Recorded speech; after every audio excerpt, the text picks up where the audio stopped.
Olá, pessoas! Vocês estão ouvindo Do The Math. Sou Marcel Guiraldini, founder e Chief Growth da Math Group. A gente vai bater um papo hoje com uma empresa que certamente você tem na sua casa. A gente vai falar sobre um assunto que a gente fala muito aqui, isso é sobre mídia, sobre marketing, mas eu tenho certeza que é sobre um ângulo totalmente diferente. Nossa, excelente abertura e eu já estou animadíssima para esse papo e para isso a gente está aqui hoje com o Pedro Veloso, diretor de marketing da P&G. Pedro, um prazer te receber aqui no Do The Math. O prazer é meu, obrigado pelo convite. Estou muito feliz de estar aqui com vocês, de poder compartilhar um pouco da nossa jornada, dos nossos aprendizados e aprender também com vocês. Vai ser muito bacana. Muito bom. O Marcel comentou aqui, né, que P&G todo mundo tem em casa, certamente. Então eu vou nomear algumas marcas, fica à vontade para me complementar. As pessoas tomam banho, tem Pantene, maravilhoso. Quem tem filhos, no meu caso, Pampers. Né?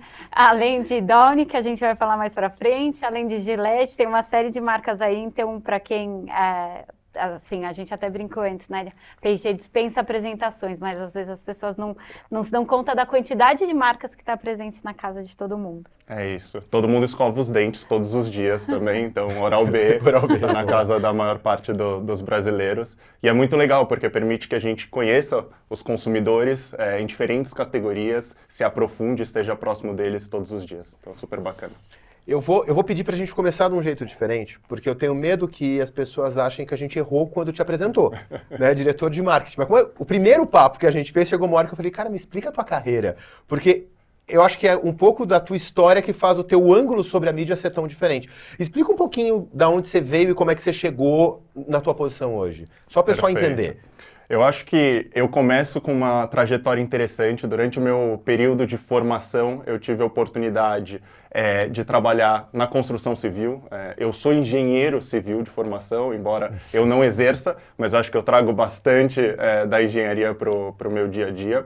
E logo eu tive uma oportunidade também nesse período de formação de estar dentro do mercado financeiro. Então, tive um período dentro da tesouraria de um grande banco atacado aqui no Brasil, que me permitiu construir aí uma ótica diferenciada, permitiu que, de alguma maneira, isso trouxesse sempre um incômodo de olhar para fora, de entender o que está acontecendo no ambiente externo, trazer para a realidade do negócio, colocar uma semiótica financeira, obviamente, para tudo que a gente faz. E eu acho que casa muito com a jornada que a gente está tendo em mídia dentro da P&G no Brasil ultimamente. Pedro, você falou da ótica financeira, né? E a gente sabe que quando a gente olha para o marketing, ele passou por várias transformações em relação a isso. Uhum. Porque teve um momento, há vários anos atrás, onde era muito pouco monitorado em questão de resultado, era muito aquele glamour das agências, das campanhas, dos prêmios, etc., né? E não necessariamente associado à parte de retorno financeiro. E então eu queria que você contasse um pouco, visto toda essa bagagem também, qual é a sua visão em relação a essa transformação do marketing e onde você entende que essa ótica financeira fica mais presente dentro das frentes que você lidera? Perfeito. Eu começaria um passo até atrás, se vocês me permitirem. Com certeza. Eu acho que o papel do marketing ao longo dos anos, ele não mudou. E por que eu falo isso? Quando eu penso o que o marketing tem enquanto disciplina, qual que é a responsabilidade dele dentro de uma organização, dentro de uma marca, é se aproximar do consumidor, conhecer profundamente a rotina desse consumidor, entender quais são os comportamentos deles, quais são as tensões que esses consumidores enfrentam. E a partir desse conhecimento, desenvolver e entregar contra essas expectativas. Então, através da superioridade de produto, através de uma boa comunicação. Então, o papel do marketing, ele se mantém. Mas o que acontece é o contexto em que nós, enquanto marqueteiros, estamos envolvidos, mudou consideravelmente. Isso porque a gente vive num ambiente mais dinâmico, mais competitivo. O consumidor está sendo impactado todos os dias por um montão de marcas e isso gera uma pressão para que as marcas sejam mais autênticas, que elas precisem se conectar de uma forma mais intrínseca com esse consumidor e a partir daí esses desafios se escalam. E óbvio que dentro de uma organização, para você pensar numa construção de marca sustentável a longo prazo, você precisa colocar diferentes semióticas dentro dessa análise. Quando a gente pensa em mídia, eu preciso ter uma mídia que tenha um alcance, principalmente para as nossas marcas que são massivas, estão na maior parte das casas brasileiras, que tem um alcance significativo, que tem uma efetividade no poder dessa comunicação bacana, e que também tenha um custo adequado para todos que estão envolvidos nessa jornada. Então, a ótica financeira também faz com que a gente comece, com o avanço do marketing, do contexto que a gente está inserido, tome decisões mais baseadas em números, balanceando bem efetividade, eficiência, para garantir que a gente se comunique com todos os brasileiros no momento certo, na jornada adequada, quando ele quer, da maneira que ele espera, e que não seja simplesmente ruído para esse consumidor. Me fala uma coisa, quando tu traz esta visão, e eu ainda estou falando só de mídia, daqui a pouco a gente entra em mensagem. Quando a gente está olhando para a mídia, historicamente, ela era vista como linha de custo. Perfeito. Né? Então, eu vou colocar tanto de dinheiro em mídia e aí depois se vê o que acontece. A gente começa a ter uma transição quase que da modelo mental para ficar, acho que ainda uma palavra é pouco, acho que é abordagem mesmo. Como é que você encara? E ela passa a ser encarada como uma alavanca de crescimento. Em alguns momentos até em demasia, né? Onde só o last click, só performance. E aí, né, aquela coisa do pêndulo, vai muito para um lado e vai buscando o equilíbrio. Mas ainda olhando com essa mudança de perspectiva, de forma de encarar o investimento em mídia. O que você acha que isso muda de fato na organização e principalmente em como a alta gestão encara esse dispêndio, para agora, se é investimento ou custo, vira outra coisa. Como é que eles encaram isso hoje? Perfeito, Marcelo. Eu adoro essa discussão. Eu acho que ela muda e ela tem, dentro da P&G, ela tem muito consolidado, que é um investimento.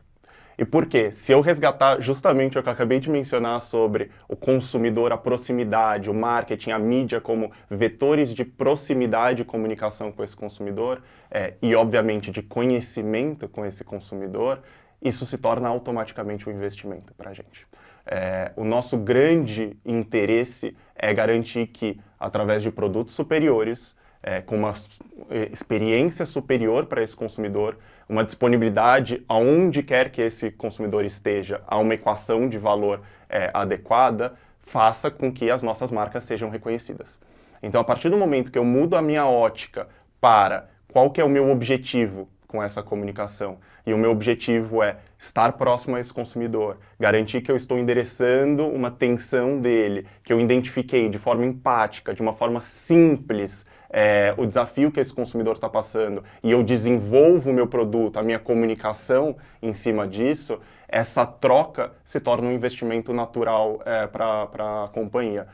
E a partir disso, óbvio, olhando indicadores não só da mídia, mas enquanto impacto para o negócio, a gente consegue mensurar e reforçar e realimentar esse ciclo de modo que a gente compare a efetividade da mídia com o comportamento do consumidor, como isso se entrelaça e gera impacto para o nosso negócio e para as nossas marcas. Pedro, você falou um pouco, tem algumas coisas que elas dão um resultado a mais curto prazo e que vocês seguem monitorando, então toda a parte de consumo e tal, e você comentou essa questão da marca, né, que é uma relação muito genuína construída entre as marcas dos produtos e os consumidores, né?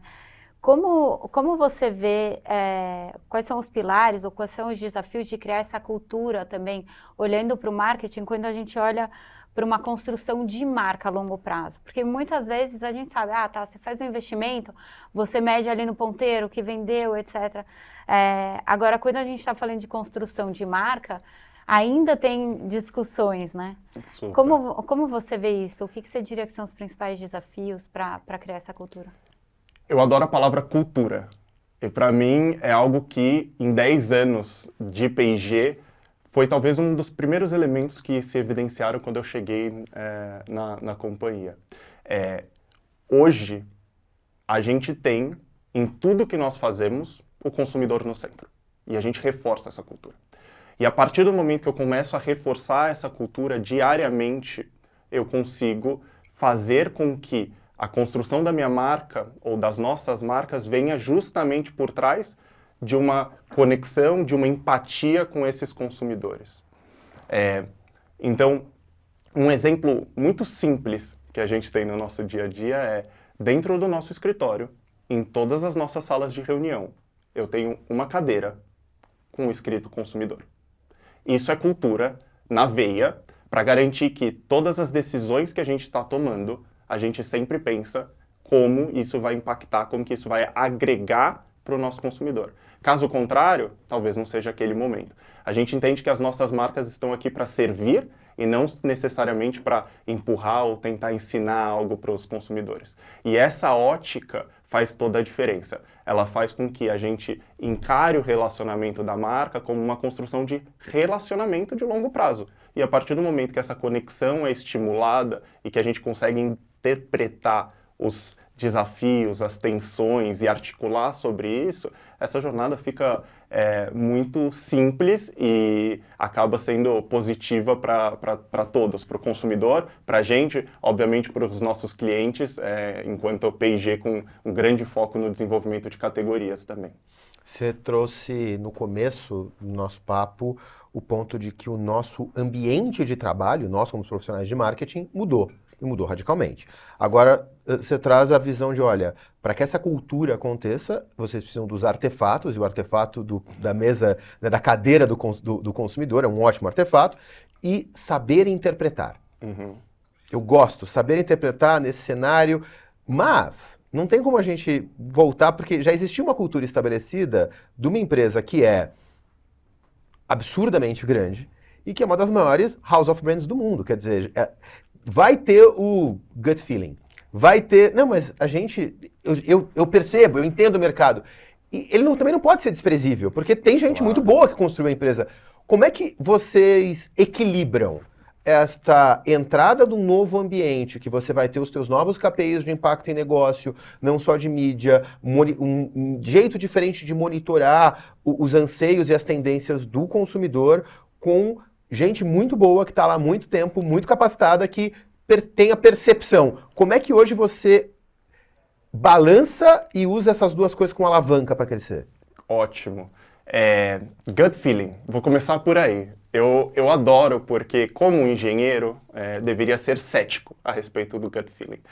Mas justamente o lado da curiosidade e de tentar interpretar isso sobre algum outro ângulo, eu entendo que até o gut feeling parte de uma experiência, seja individual ou em grupo, de uma observação, de algo que você foi exposto, enfim. Então, até mesmo o gut feeling tem um pouco de ciência aí por trás. Mas brincadeiras à parte, eu acho que para entrar nesse ponto, Marcel, eu vou contar uma história que talvez seja a que eu sou mais apaixonado da P&G ao longo desses últimos meus 10 anos. E essa história, ela remonta a 1924, ou seja, 100 anos atrás. 100 anos atrás, a gente tinha um CEO, Cooper Procter, naquele momento. E esse CEO convocou uma reunião com o board da companhia. E nessa reunião, ele convidou um cientista, que era um PhD que nós tínhamos, Dr. Doc Smeltzer, Doc, o apelido dele. E entre a reunião ir e vir, o Doc fez uma pergunta dentro da reunião, que era: vocês sabem quantas pessoas, qual que é o percentual de pessoas que utilizam um determinado produto, que era o nosso Ivory, o nosso sabão Ivory, para fazer outras coisas que não seja lavar as louças? O nosso CEO na época olhou e falou: não sabemos. Então, reúna um grupo de pessoas e vamos atrás dessa resposta. Por que eu começo com essa história? Porque 100 anos atrás a P&G inventou pesquisa com o consumidor. A gente saiu, fomos às ruas e entrevistamos, ouvimos, nos aproximamos dos consumidores e a gente percebeu que, se não me foge a memória, 30% dos consumidores usavam o sabão para tomar banho. Um outro percentual, algo em torno de 10%, 12%, utilizavam o sabão para lavar as mãos e os rostos. E isso fez com que a gente ressignificasse a entrega daquele produto para os consumidores, o que a gente chama de jobs to be done. Então, para nós, dados são muito ricos. A proximidade com o consumidor, ela é fundamental. Se a gente não estiver muito perto desse consumidor, se a gente não conseguir entender de uma forma muito empática qual que é o comportamento e qual que é a tensão que ele está atravessando, talvez a gente não consiga ressignificar ou inovar e agregar valor para esse consumidor. Então, todos esses sinais, esse universo de dados para a gente é muito rico. E isso faz com que, sim, a maior parte das nossas decisões tenham sempre algum data point. Podem ser menores, podem ser mais robustos, podem ser pesquisas bem significativas ou testes um pouco mais localizados através de algumas alavancas que a gente tem. Mas a gente sempre parte daí. A P&G é uma empresa que valoriza a opinião e o comportamento que o consumidor tem com as nossas marcas. Então, o gut feeling é muito importante, ele nos faz perseguir algumas hipóteses, mas sempre muito concentrado e sempre procurando o maior número de dados para tomar uma decisão que agregue valor para a rotina desse consumidor. Uhum. É interessante como você falou do gut feeling, ele ter ciência, né, por trás, de alguma maneira. Seja por uma questão que foi observada, por alguma evidência, ou por algo que você fala, tá, alguém fez uma provocação, como essa história que você comentou, e não temos essa resposta, vamos atrás dessa resposta. E agora você falou o quão importante isso é para vocês, para que vocês se movimentem também. Imagina, uma empresa de muitos anos. Então, uma pergunta que eu queria te fazer é, a gente sabe que o comportamento vai mudando e, inclusive, estilo de vida, se a gente pega há vários anos atrás, estava vendo isso esses dias, né, sobre escovar os dentes, né? Teve um momento na sociedade onde os dentes escurecidos, eles eram sinônimo de riqueza, porque o açúcar era permitido, digamos assim, né, para as pessoas que eram mais abastadas. E aí, depois isso mudou muito quando veio a cana-de-açúcar e aí a parte de higiene bucal, digamos assim, ganhou muita força. E sabendo disso e todas essas movimentações que as pessoas passam, como vocês enxergam, quais são os pontos ou os pilares que são importantes para manter as marcas responsivas a essas mudanças dos consumidores sem perderem a consistência? Mas indo muito nessa linha do que você falou, vamos entender para fazer, eventualmente, adaptações. Como vocês veem isso? Primeira coisa, conhecer o consumidor. A gente precisa estar próximo. E eu queria até trazer um número que eu acho que é muito interessante. A P&G investe hoje mais de 2 bilhões de dólares todos os anos, justamente para se aproximar do consumidor e aprender com o consumidor. Para trazer um exemplo, que eu acho que deixa bem tangível a sua pergunta, Fabi, vou contar sobre uma das nossas marcas, um exemplo recente que a gente fez, que eu acho que é super bacana e que talvez impacte você. Você mencionou que é consumidora de Pampers. Pampers está envolta numa categoria onde o engajamento dos pais e mães é muito grande, né? Os pais, eles têm a intenção, é uma categoria destino, e além de ser uma categoria destino, tem todo o apelo emocional, óbvio, da conexão entre pais, mães e filhos. Esse contexto, ele exige muito da marca. A marca precisa ser muito autêntica, ela precisa estar muito próxima, ao passo que ela precisa acompanhar a evolução ou o que está acontecendo. O que Pampers, nessa relação com o consumidor, aprendeu? A gente aprendeu que os bebês, e é um fato, estão cada vez mais grandes. Os bebês, as crianças crescem mais rápido, elas nascem maiores. O que faz com que crianças, bebês em determinado peso, não por uma limitação de disponibilidade de produto, chegassem a um tamanho que tinham que ser desfraldados de uma forma intencional. Ou seja, o bebê atingia um determinado peso, a indústria oferecia um tamanho que era, no máximo, XXG, e os pais eram obrigados a fazer esse desfraude. Desfraude que, às vezes, não era o momento ideal para os pais. Fosse na rotina, fosse na conexão emocional, fosse pela própria idade e pelo próprio bebê que talvez não estivesse pronto para a criança que talvez não estivesse pronto para esse desfraude. O que Pampers fez entendendo esse comportamento e essa tensão? De uma forma muito empática, Pampers lançou aqui no mercado brasileiro uma fralda que é a XXXG. Sou consumidora. Tá aí, fazendo com que os pais e as crianças pudessem optar o momento do desfraude. E essa é uma inovação que ela acompanha uma tendência do mercado, ela mantém a proximidade, o equity da marca, a conexão que a marca tem com os pais e com as mães, e contribui com a categoria. Porque é uma categoria difícil, é uma categoria competitiva, onde Pampers contribui com o consumidor, contribui com a marca, óbvio, com o crescimento da marca, e também com os nossos parceiros, os clientes, os varejistas, ao passo que a gente amplia a permanência dentro da categoria. Muito bom. Você contou uma história, né, para trazer aqui o ponto dessa descoberta da Pampers, como vocês elencaram. E eu achei bastante interessante que eu te fiz uma pergunta sobre como é que a gente tira o Get Feelings. Não, mas o Get Feeling tem que existir, porque talvez aqui esteja a pergunta que vai fazer a gente ir atrás de ter o dado, a evidência que traz a resposta. O ciclo é lindo, mas a gente sabe que a gente vive num mundo cheio de pressão por resultado.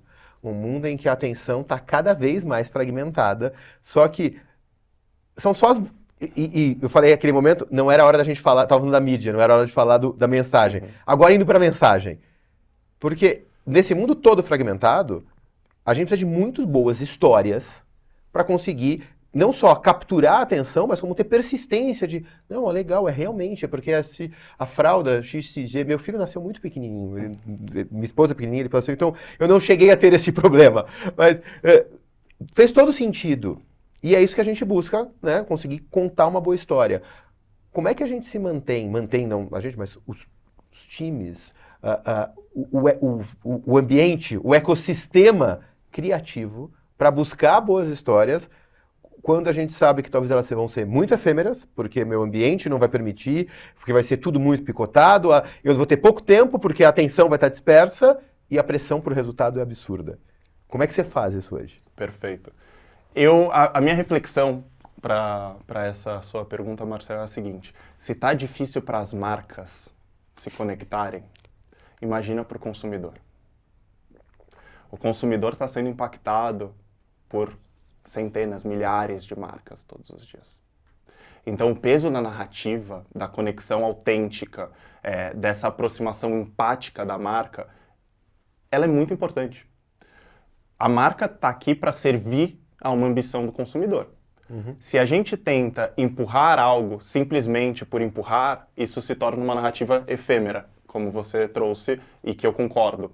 Então, como que a gente consegue, através dessa aproximação, através da empatia de entender qual que é a atenção, qual que é o comportamento, construir algo que seja positivo para esse consumidor? E aí entra, claro, o peso da narrativa. Você precisa ter uma boa história, você precisa ter uma história que seja compelling, que traga essa aproximação, essa autenticidade da marca, para romper o piloto automático do consumidor. Eu acho que eu vou até me permitir falar um pouco de um outro dado que eu acho que é muito relevante, que é, todos os dias, todos nós tomamos mais de 10 mil decisões. Dessas 10 mil decisões, 95% delas são tomadas no piloto automático. Por quê? Porque simplesmente, se a gente tivesse que tomar todas as nossas decisões, a gente não teria energia. O cérebro humano é responsável por aproximadamente 2% do nosso corpo e representa mais de 20% da queima de energia. O que significa isso? 95% das coisas que eu faço no meu dia a dia, como eu vim para cá, quantas vezes eu peguei a direita, quantas vezes eu peguei a esquerda, como que eu abotoei a minha camisa, tudo isso é o meu corpo trabalhando e a vida seguindo. 5% das minhas decisões são piloto manual.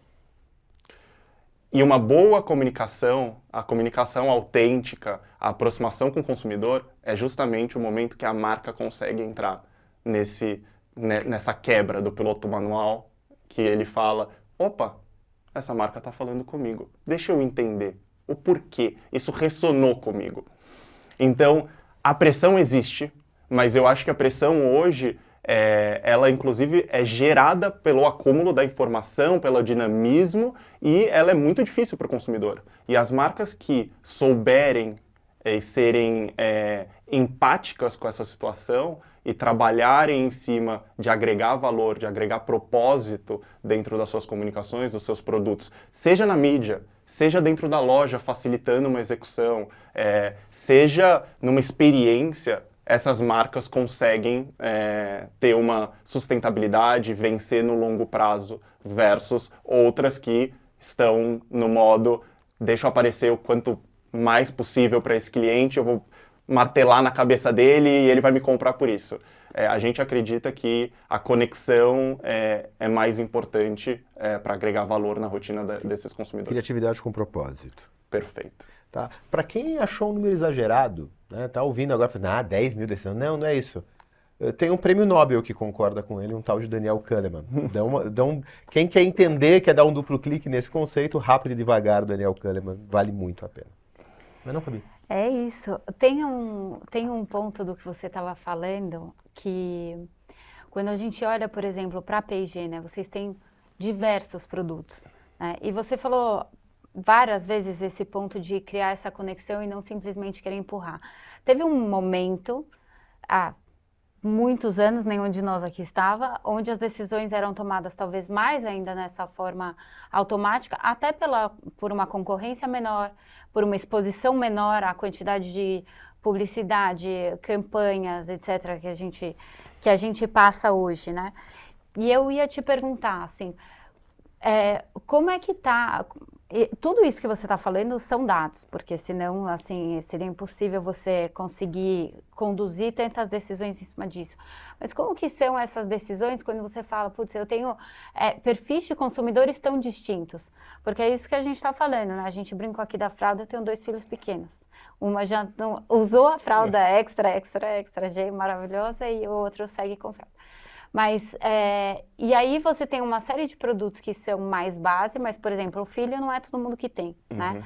E as relações, elas são muito da marca. Você deu o exemplo ali da Pampers, né? Como que você, olhando para marketing, para tudo isso, você tem construções tão distintas. Você fala, por exemplo, a construção de relacionamento da Pampers com os pais, ela é uma. A construção do Pantene com os usuários de Pantene é totalmente diferente. Como você conduz isso? Eu acho que essa é a beleza que eu falei justamente quando eu abri da gente trabalhar na P&G.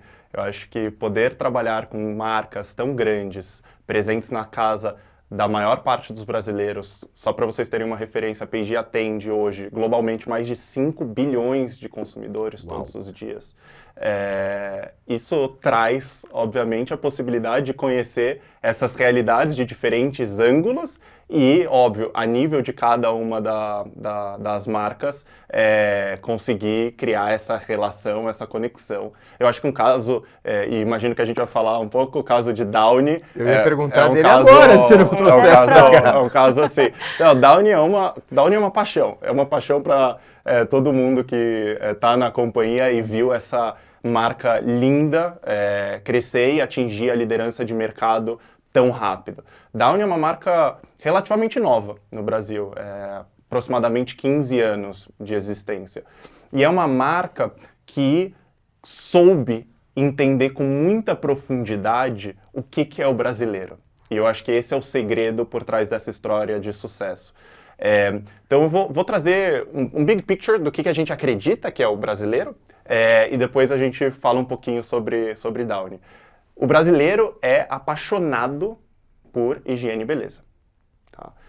O brasileiro toma mais banhos do que qualquer outra população no mundo. O brasileiro escova os dentes, em média, 3 vezes ao dia, enquanto a média global são 2 vezes ao dia.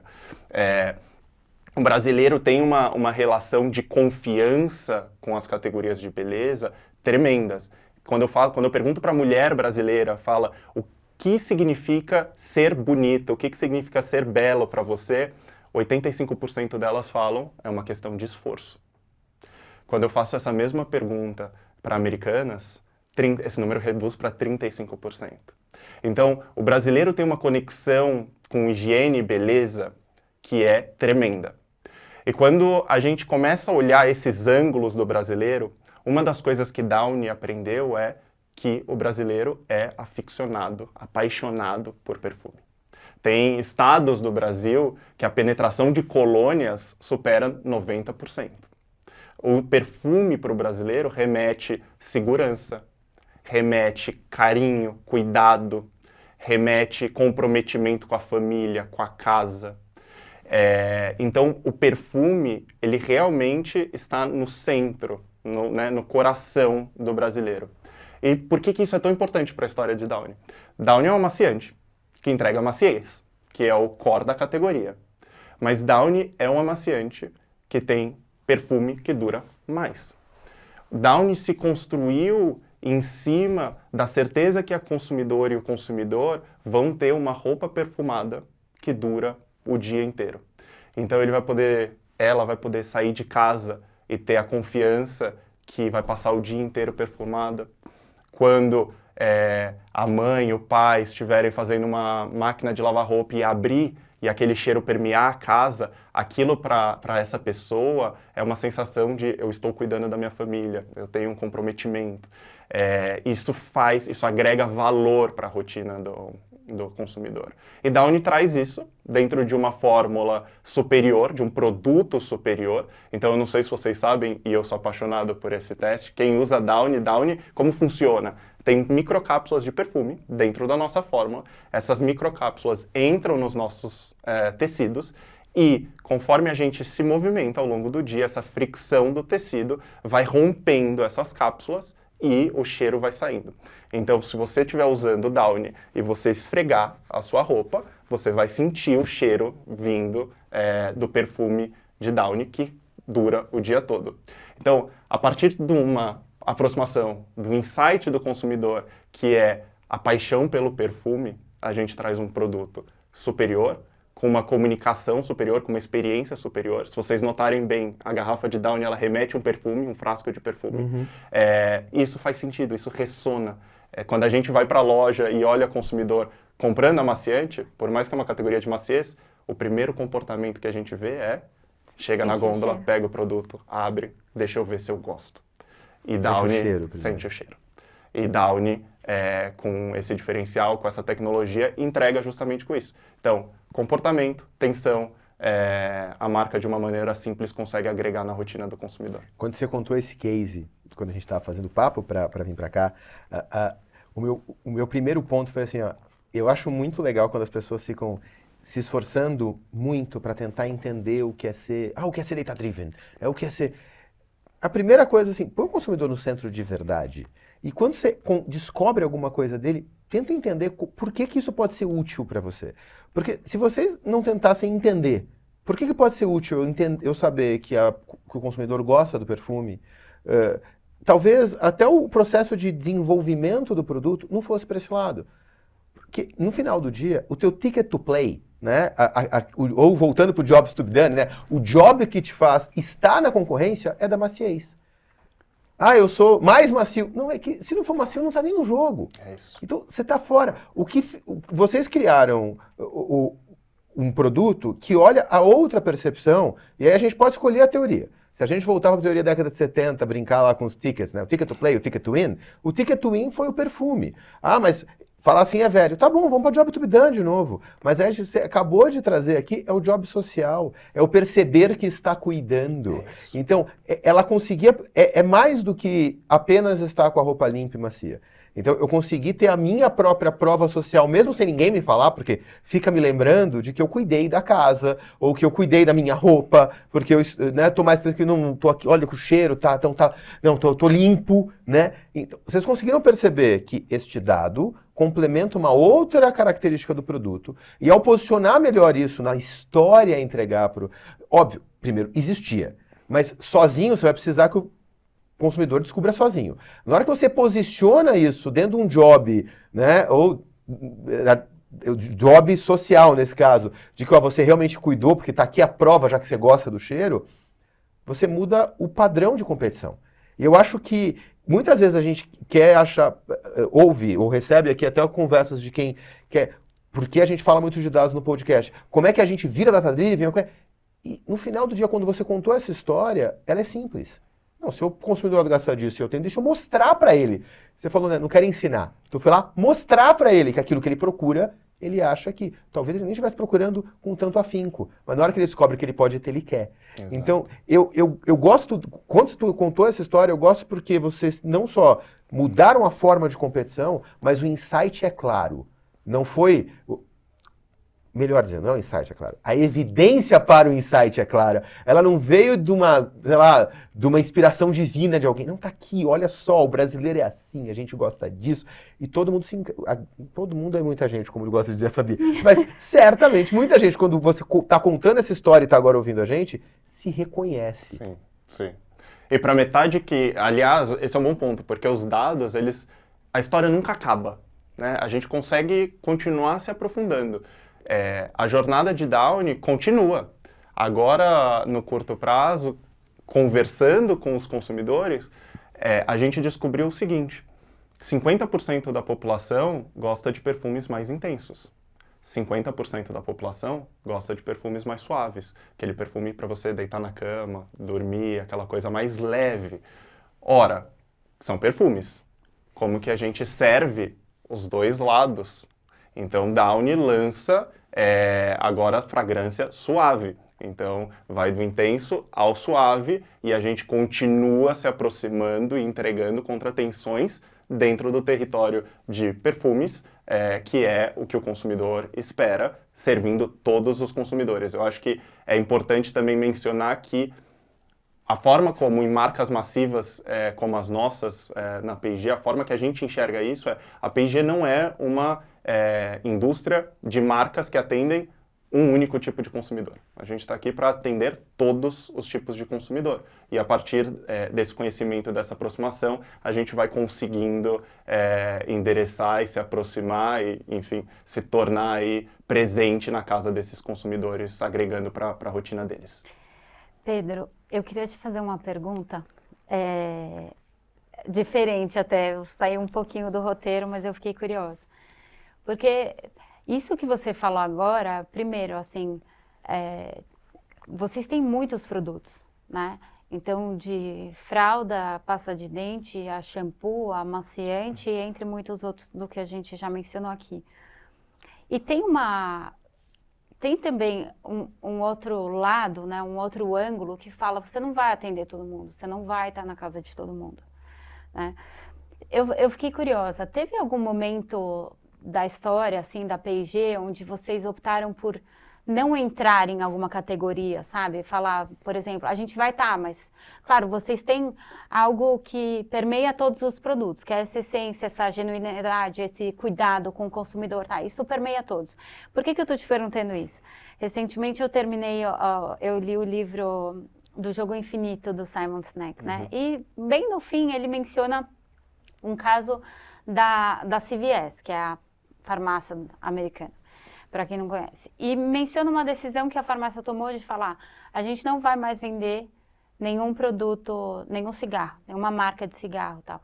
E isso, num primeiro momento, foi visto, né, pelos acionistas e pelo mercado como, meu Deus, eles vão perder não sei quantos milhões de dólares no ano porque eram oriundos desse tipo de produto e tal. E acho que no dia seguinte, ou 2 dias depois, as ações já voltaram a subir, porque foi um posicionamento a gente cuida da saúde. Então, eles tinham isso claro e eles puderam tomar essa decisão. Tem alguma coisa assim na história da P&G que vocês entendem que, Vocês têm concorrentes, óbvio. E tem coisas que vão falar, ali a gente não vai estar, porque não é a nossa essência. Sim, eu acho que é muito legal porque mostra o propósito da organização, da indústria. Sim, nós passamos por um período como esse. A P&G, ao longo dos anos, saiu de muitas categorias. Então, se a gente relembrar, a gente deteve algumas marcas significativas que hoje já não estão dentro do nosso portfólio. E isso acontece pelo compromisso da P&G de focar em marcas, em categorias que estão no cotidiano do consumidor, rotinas diárias do consumidor, de frequência um pouco mais alta, e entregar dentro dessas categorias através de superioridade de produtos. Então, a partir do momento que a gente enxerga que talvez isso esteja fora da matriz, é uma categoria que a P&G, no passado, optou por não estar presente e focar naquilo que a gente realmente acredita que vai agregar no cotidiano dos consumidores. A gente passou por quase tudo do marketing, né, nesse papo, de posicionamento, marca, mídia, mensagem, teste.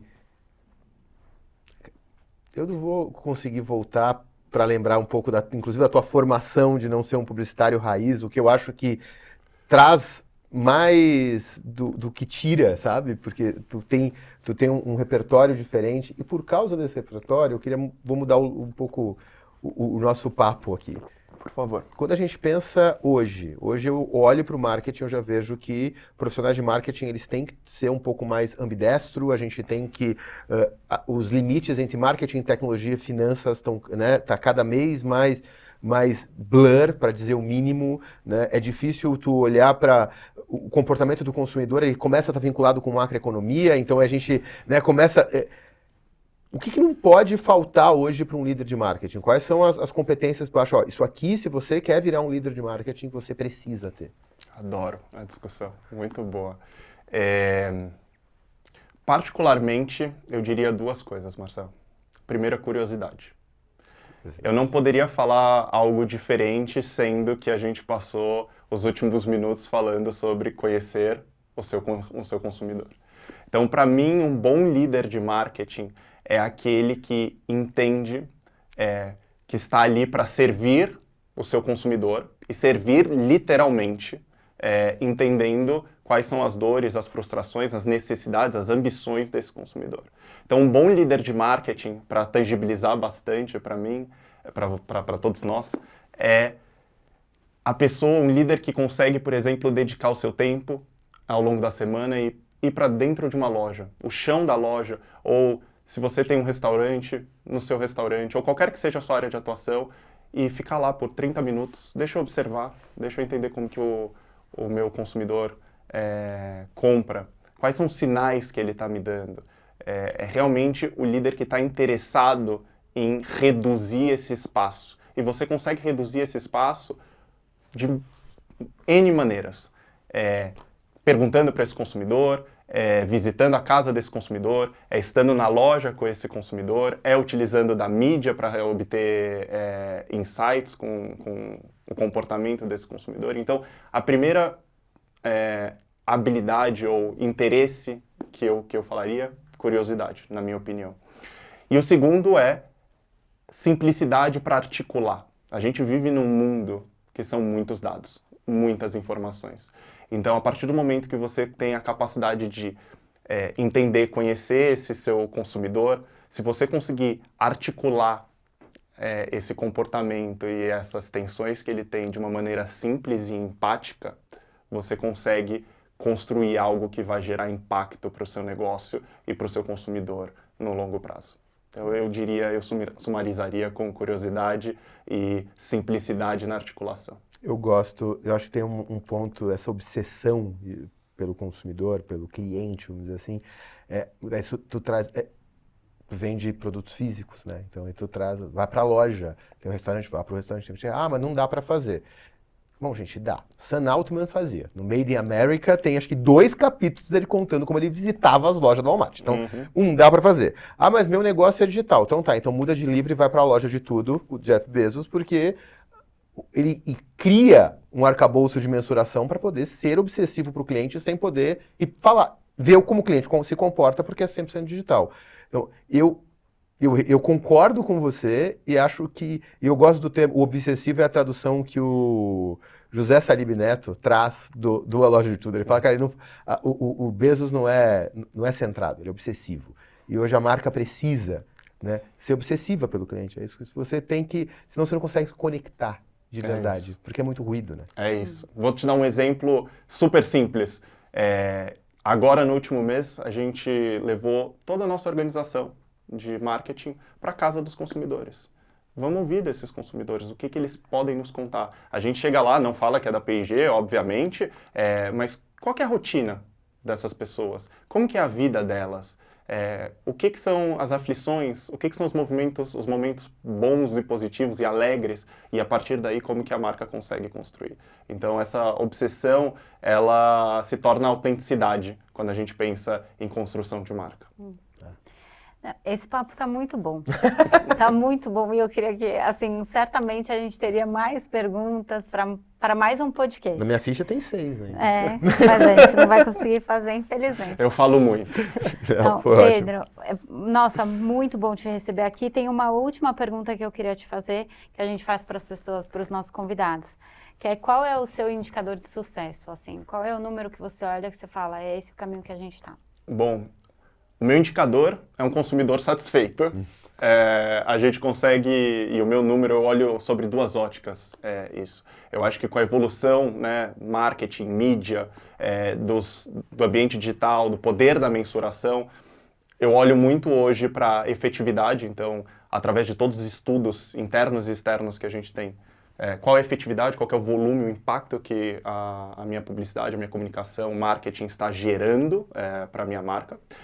Mas, sobretudo, e o mais importante é olhar para os drivers de equity da marca. Então, o conhecimento da minha marca, ele está crescendo, o consumidor está entendendo a mensagem, a comunicação que eu estou passando, e, sobretudo, e o mais importante é a pergunta: a sua marca vale a pena? Então, quando o consumidor responde, a sua marca vale a pena num estudo de equity, esse é o meu critério de sucesso. Muito bom. Nossa, maravilhoso. Eu adorei. Muito bom esse papo. Eu não vou nem finalizar. Drop the mic depois da sua marca. Mentira, vou sim. Onde é que te segue nas redes sociais, Pedro? Pode me seguir no LinkedIn, Pedro Veloso. Vai ser um prazer trocar por lá. Então tá. Vocês já sabem, curte, comenta, compartilha. Tá? Quem chegou até o final aqui, por favor, coloca lá 5 estrelinhas pra gente no seu agregador de podcast preferido e a gente se vê na próxima quarta-feira. Muito obrigado, Fábio. Muito obrigado, Pedro. Obrigado, foi um prazer, gente. Valeu!